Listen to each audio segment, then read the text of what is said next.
Meydana manur an direvên Komara Islamî her ku diçe tenktir dibe. Wezîrê derve Amerîkayê gefin micid kirin û heta basê goherîna rijîma Îranê kir. Divê Komara Îslamî dev ji bernameya navokî, mûşekên dûravêj û terorîzmê berde.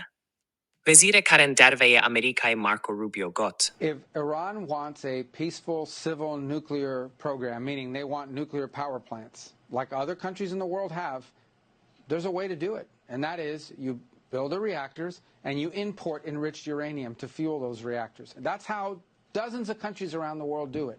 The only countries in the world that enrich uranium are the ones that have nuclear weapons. Eger Komara Islamî ya Îranê bernameyeke navokî aştiyane û sivîl dişopîne, yanî bi niyazê ku vekî gelek welatên din santlêrî ji bo hîlberîna elektrîkê hebe, rêyek zelal li pêşiya vê heye, anîna uranyuma devlement kirî ji bo sotemeniya van reaktoran. Bi dehan welatên cîhanê bi heman rêyê dimeşin.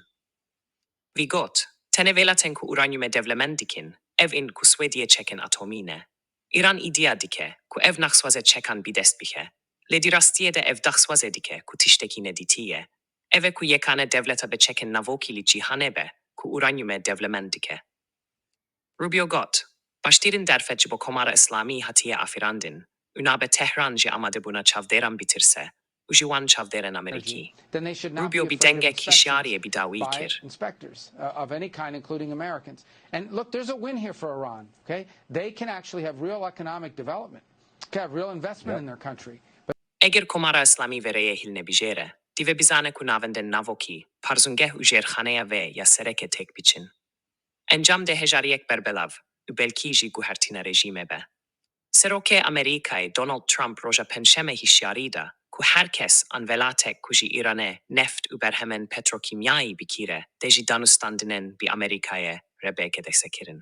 Ji hêla din ve Wezîrê karên derveyê Fransayê Jean-Noël Barrot rojeyekê gulanê ra gihandibû ku hevdîtinên ku biryar bû du yekê gulanê beriya hevdîtinên Tehran û Washingtonê bi amadebûna Îranê û sevelatên Almanya, Britanya û Fransayê ben lîdarxistin, îdî nayên lîdarxistin.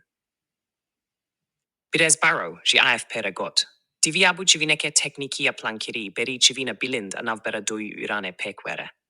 Lê ji ber ku ev danûstandin de pêk neyên, civîna teknîkî jî giringiya swêvin da kiriye, bi kêmanî heya niha. Beriya niha Bedir el-Buseydî, Wezîrê karên derveyê Omanê ra gihandibû, ku gera çarema gotûbêjên Tehran û Washingtonê li bara bernama navokî ya Îranê, ku biryar bû roja şemiyê çaregulanê li Romayê bi heta lîdarxistin, ji ber sedemen loçîstikî û teknîkî hat paşxistin. Wezîrê karên derveyê Fransayê dest nîşan kir, ku yekîtiya Ewropayê amade ye, ku heke muzakere bi ser nekevin, sizayan li ser Îranê jî nû ve bisepîne û got. Eger em bi Îranê re li ser kemkirinin giring, tekeskirî û pêbaver in bernameya navokî ya vê negihêjin rekeftineke, em Ewropî de hevdem digel gihîştina li hevkirine sizayan ku me berî 10 salan ra kiribûn, jî nû ve bisepînin.